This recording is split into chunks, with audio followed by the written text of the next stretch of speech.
Olá, meu nome é Sérgio, eu sou professor de Matemática Financeira do curso de Técnico em Transações Imobiliárias. Vamos dar início agora à nossa terceira aula, Juros Compostos e Função Exponencial. E o objetivo desse capítulo é estudar a relação entre os juros compostos e a função exponencial, fundamental para o entendimento do rápido crescimento do montante nas aplicações financeiras. E antes de passar para o estudo dos juros compostos, nós vamos relembrar o que é uma progressão geométrica. Para que ocorram juros sobre juros, levaremos em consideração o conceito de progressão geométricas, ou PG. Podemos defini-la como uma sucessão de números reais obtida, com exceção do primeiro, multiplicando o número anterior por uma quantidade fixa, que nós chamamos de razão.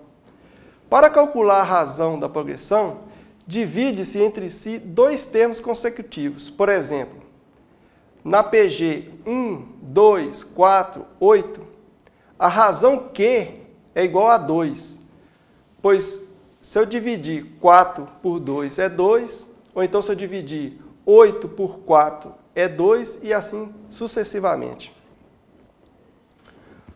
O termo geral de uma PG.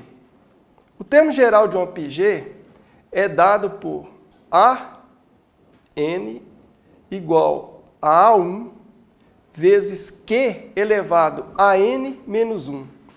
Indica que para obter um termo de posição N qualquer de uma PG, basta multiplicar o termo A1 pela razão Q elevada a N menos 1. A sequência 8, 16, 32, 64, 128, 256, 512, 1024 é uma PG de 8 termos com razão 2. Por exemplo, a divisão entre o segundo e o primeiro termo é igual a 16 dividido por 16 dividido por 8, que é igual a 2. A sequência 5, 15, 45, 135 é uma PG de 4 termos com razão 3, pois a divisão entre o segundo e o primeiro termo é 15 dividido por 5, que é igual a 3. Então, as fórmulas para se calcular juro composto, já foi inclusive passada na aula anterior, são essas fórmulas aqui. O cálculo do juro, o cálculo do montante, uma outra apresentação do cálculo do montante e outra apresentação do cálculo do juro. Agora, observe o quadro.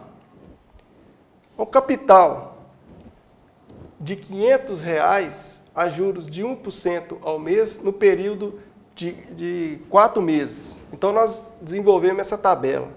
O capital e os juros e aqui o montante. E à medida que os períodos vão passando, vai incidindo juros sobre o capital. Eu gostaria que vocês percebessem nessa tabela que o juro ele é progressivo.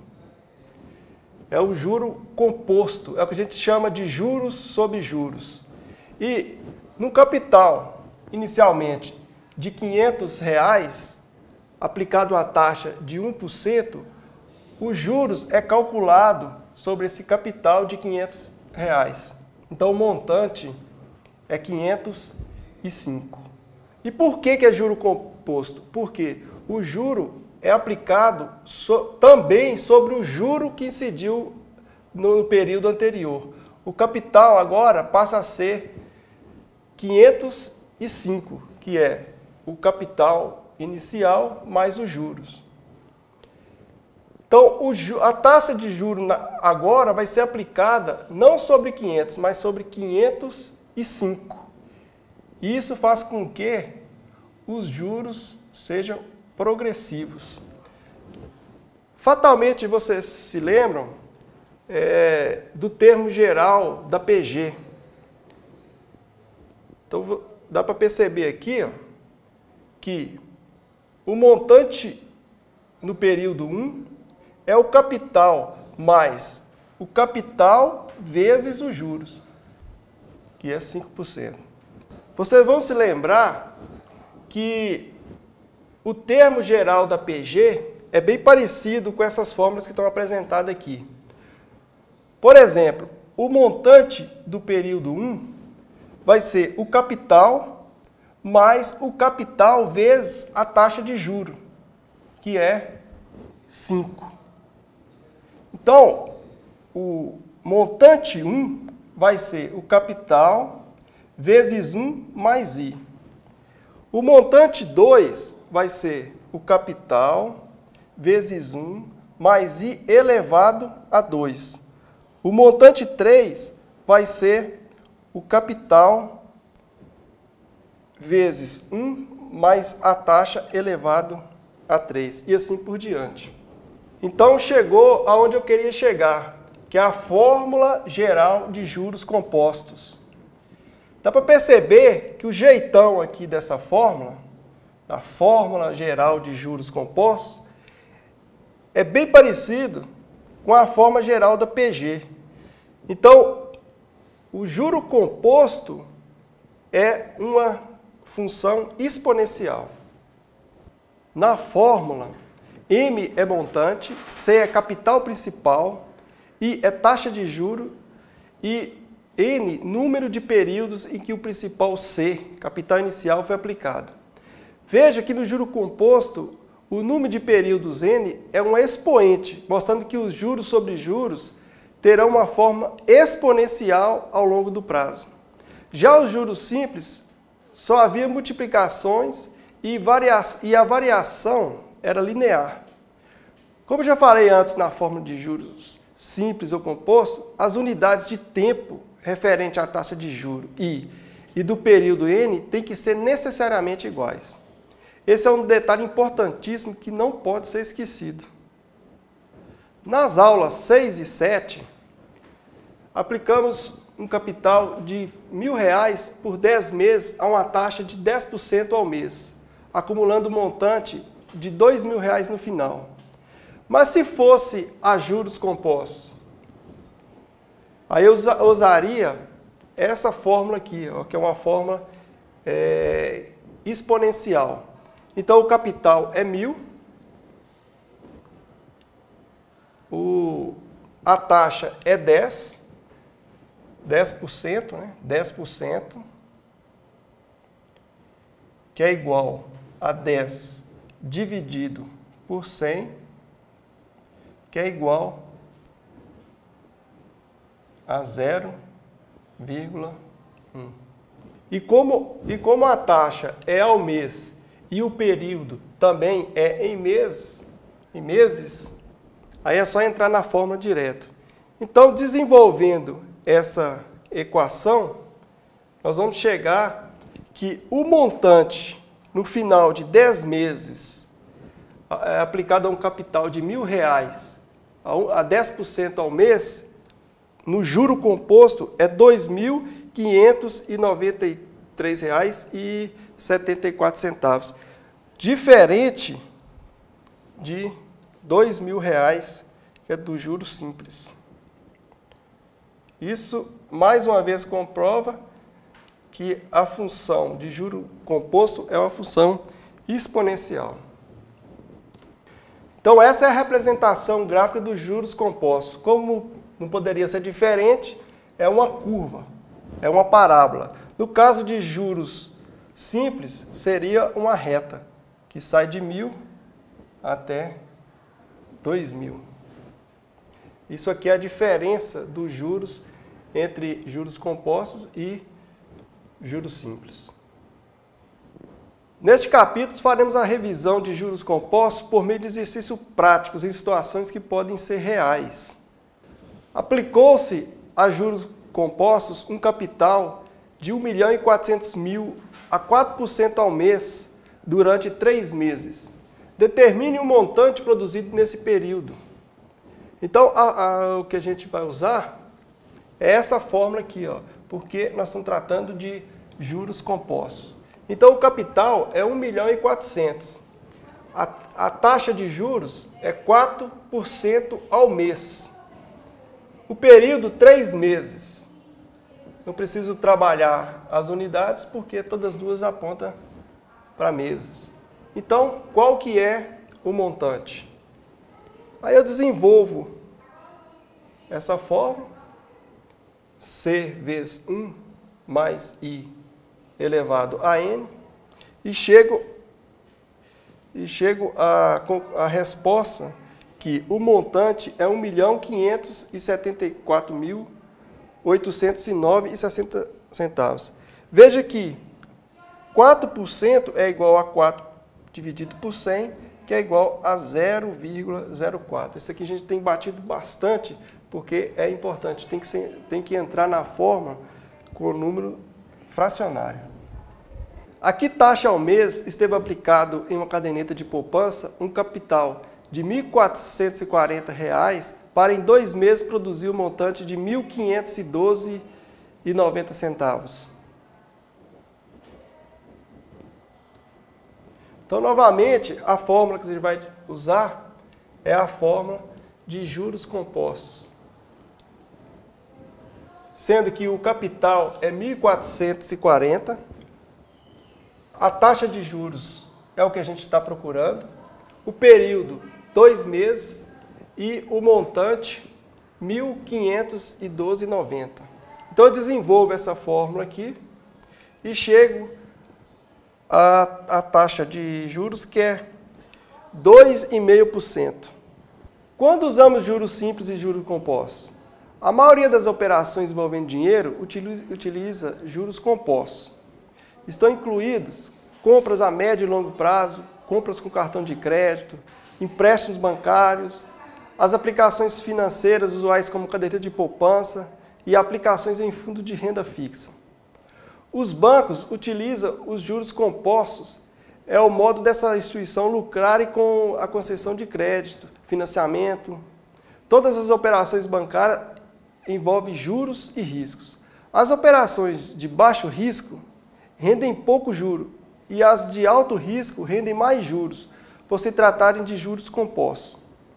Raramente encontramos uso para o regime de juros simples. É o caso de operações de curtíssimo prazo e de processo de desconto simples de duplicatas.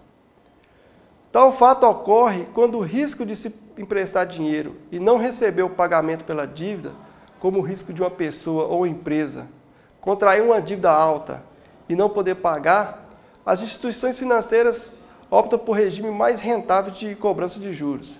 Em resumo, a relação entre os juros e progressões em um regime de capitalização a juros simples, o saldo cresce em progressão aritmética. Em um regime de capitalização em juros compostos, o saldo cresce em progressão geométrica. O gráfico a seguir mostra a relação entre os juros simples e compostos de modo comparativo. É o que eu já mostrei antes. O juro composto é uma curva, é uma parábola, e o juro simples é uma reta. Taxas equivalentes, nominal e efetiva. Veja essa citação. No mercado financeiro brasileiro, mesmo entre os técnicos executivos, reina muita confusão quanto aos conceitos de taxa de juros, principalmente no que se refere às taxas nominais, efetiva e real. O desconhecimento generalizado desse conceito tem dificultado o fechamento de negócios pela consequente falta de entendimento entre as partes. Dentro dos programas dos diversos cursos de matemática financeira, existe uma verdadeira poluição de taxa de juros. Vamos aprofundar então nos estudos da questão com maior profundidade e verificar qual seria a melhor definição para as taxas e aplicações no mercado de finanças.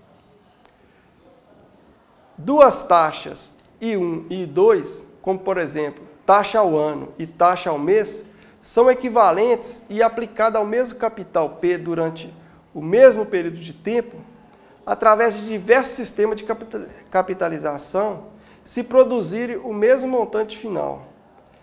Sendo assim, em um ano, a relação entre taxa mensal e anual é expressa por 1 mais IA igual a 1 mais IM elevado a 12, ou seja, a taxa anual e taxa mensal.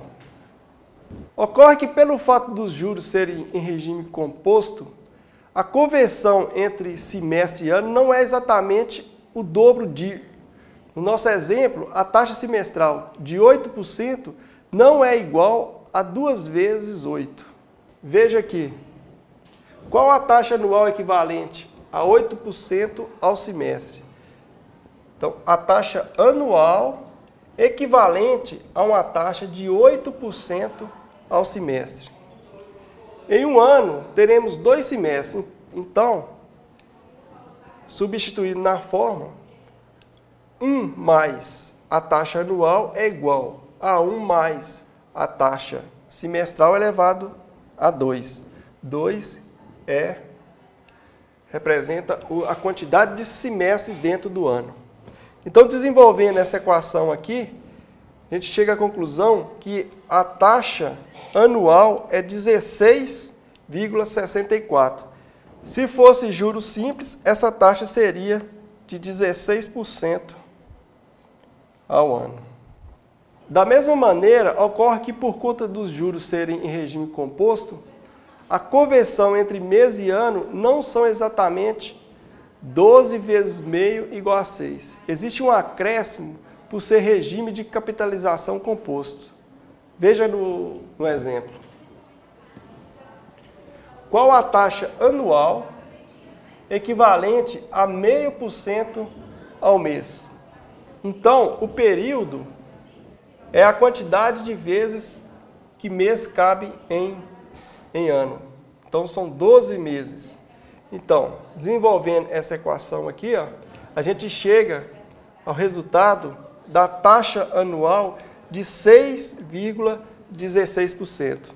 Novamente, diferente da taxa para juros simples, que seria de 6%.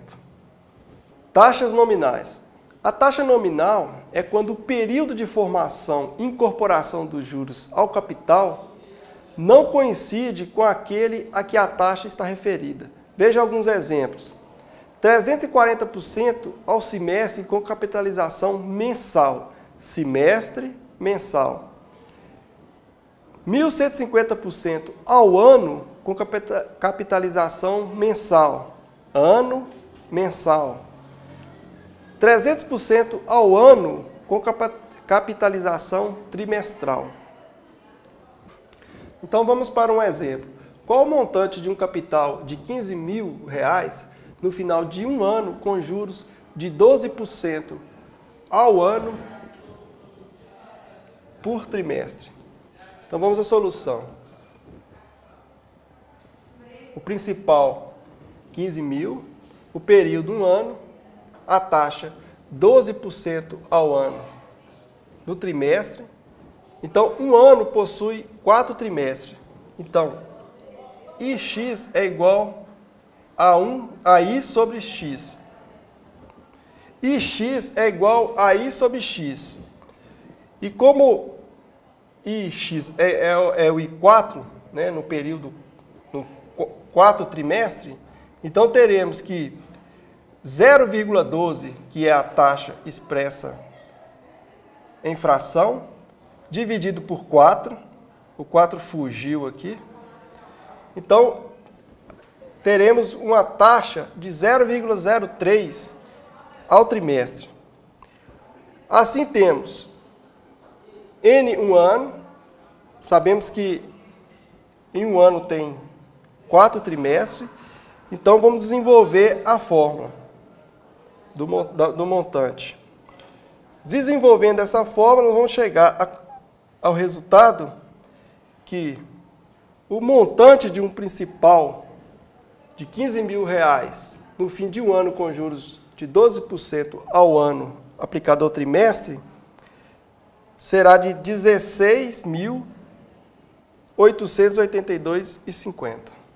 Taxas efetivas. A taxa efetiva é quando o período de formação e incorporação dos juros ao capital coincide com aquela a que a taxa está referida. Por exemplo, 140% ao mês com capitalização mensal, ou seja, mês mensal. 250% ao semestre com capitalização semestral, semestre semestral. 1.250 ao ano com capitalização anual, ano anual. Outros tipos de taxas para as operações financeiras. O objetivo desse capítulo é conhecer taxa real e taxa efetiva, que são taxas mais adequadas ao mercado financeiro. Se investíssemos a juro pós-fixado num prazo determinado um valor de R$1.000, verificando que já possuía ao final desse período o montante de R$1.100, estaríamos então auferindo um rendimento bruto de 10%. Diante desse valor, teríamos a intenção de sacar apenas os juros reais auferidos, reaplicando o saldo que, obviamente, acharíamos que teria o mesmo poder de compra na época da primeira aplicação. Porém, existe a inflação.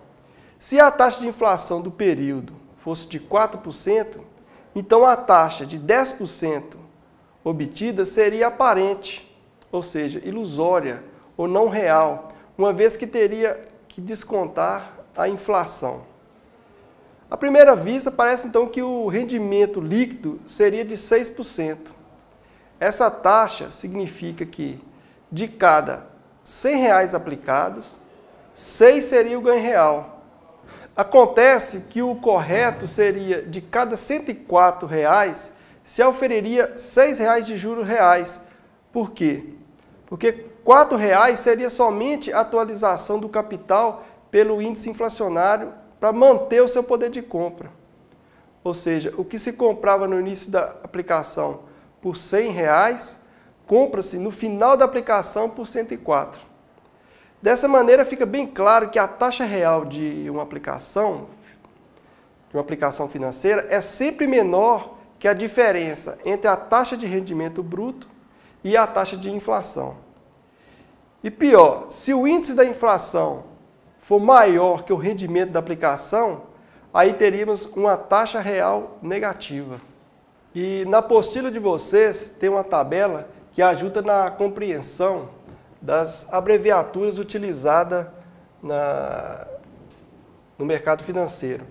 Ao dia, ao mês, ao bimestre, ao trimestre, ao quadrimestre, ao semestre e ao ano. E outra coisa importante que nós vamos combinar é que nós vamos utilizar sempre o ano comercial, formado por 360 dias, e o mês com 30 dias. Então agora vamos para uma atividade de fixação. Qual a taxa anual equivalente a 3% ao trimestre? Em um ano temos 4 trimestres e a taxa 3%, 3 dividido por 100, que é igual a 0,03%. Como eu falei, o período é 4 trimestres. Desenvolvendo essa fórmula aqui, eu vou chegar que a taxa anual é de 12,55%. Mais uma vez, dá para perceber aqui que em juro simples, essa taxa seria de 3 vezes 4, 12%. Operações de fluxo de caixa. Diagrama de fluxo de caixa. Veremos nessa aula um tema de grande importância nas finanças. O valor presente e o valor futuro nas operações de fluxo de caixa. Então aqui é um diagrama de fluxo de caixa. aqui é o valor presente, aqui o pagamento e aqui o valor futuro, o período e a taxa. Na fórmula M igual a P vezes 1 mais I elevado a N, o principal P é também conhecido como valor presente, PV, e o montante M é também conhecido como valor futuro, FV. E I é o índice de interesse que representa a taxa de juros e deverá estar indicada na mesma unidade de tempo que o número de períodos N, ou seja, se a taxa é I igual a 0,05 ao mês, então o número de períodos N deverá ser um número indicado também em meses. Então a fórmula de valor presente é bem parecida com a fórmula de montante, que é igual PV é igual a FV dividido por 1 mais I elevado a N. Então vamos para um exemplo. Quanto teremos daqui a 12 meses se aplicarmos R$ 1.500 a 2% ao mês? O valor futuro é expresso por essa fórmula. Então, desenvolvendo essa fórmula, eu vou chegar que o valor futuro que teremos daqui a 12 meses se aplicarmos R$ 1.500 a 2% ao mês é R$ 1.902,36. Um outro exemplo é quanto teremos daqui a 24 meses se aplicarmos R$ 1.000 a 0,65% ao mês. A mesma forma usada para calcular o valor futuro, nós vamos desenvolver essa fórmula e chegar ao valor de R$ 1.168,23. Séries de pagamentos. Esse estudo busca o entendimento das operações financeiras que envolvem pagamentos ou recebimentos parcelados. Os pagamentos e recebimentos se classificam da seguinte forma: quanto ao prazo, temporárias ou perpétuas; quanto ao valor, constantes ou variáveis; quanto à forma, pode ser imediatas, quando ocorre no primeiro período, podendo ser antecipada, no início do período, ou postecipada, no final do período. E pode ser também diferidas, operações com carência, podendo ser antecipadas ou postecipadas. E, finalmente, quanto ao período, periódicas ou não periódicas. Operações postecipadas. Caracteriza-se como sendo as operações em que o vencimento da primeira prestação é no final do período. Um termo usado no mercado para essa operação é a primeira só daqui a 30 dias. O gráfico mostra a compra de um bem no instante zero e suas prestações vencendo a partir da primeira, isso é, série postecipada. A primeira parcela tendo início após o fim do primeiro período. Isso aí é uma operação postecipada. As fórmulas para realizarmos essa operação são essas aqui. É o valor presente e a prestação ou o pagamento. Mais uma vez, vamos usar um exemplo para explicar melhor a operação postecipada. Qual o valor das prestações que serão pagas mensalmente se uma TV que custa R$ 690 à vista fosse vendida em 10 vezes a taxa de juros de 5% ao ano? Então, eu vou desenvolver a fórmula de pagamento. Isso aqui é o valor presente, isso aqui é a taxa de juros, isso aqui o período. Desenvolvendo, eu vou chegar ao valor da prestação de R$ 89,36. Um outro exemplo é quanto custaria à vista uma mercadoria que foi comprada em 8 vezes a taxa de 3,7% ao mês e prestações mensais consecutivas e pós-antecipada de R$ 733,47. Mais uma vez, vou desenvolver a fórmula e chegar a um valor de R$ 5.000. Então, a mercadoria custaria à vista R$ 5.000. Então, o preço no instante zero ou no ato é de R$ 5.000. Então, vimos nessa aula um tema de grande importância na finança, que é o valor presente e o valor futuro nas operações de fluxo de caixa. Sendo que o valor presente é o valor do principal da aplicação e o valor futuro é o valor do principal que, depois de terminado o tempo e acrescido de juros, geram o montante da aplicação. Então, chegamos ao fim da nossa videoaula, a videoaula número 3. Agradeço a participação de todos e espero contar com a participação na próxima videoaula. Muito obrigado.